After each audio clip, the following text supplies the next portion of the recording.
தமிழகத்தில் கடந்த 4 ஆண்டுகால திராவிட முன்னேற்ற கழக ஆட்சியில் சட்ட ஒழுங்கு அடியோடு சீர்கெட்டு விட்டது. விலைவாசி விண்ணை முட்டுகின்ற அளவுக்கு விலை உயர்ந்திருக்கின்றது.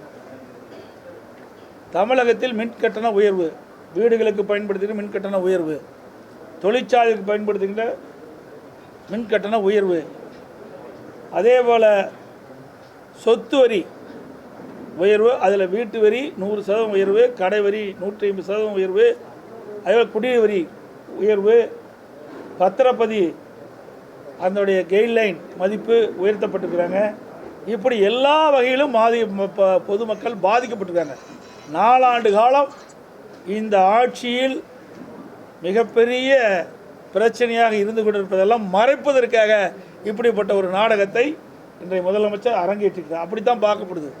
ஏன்னா தொகுதி மறுசீரமைப்பு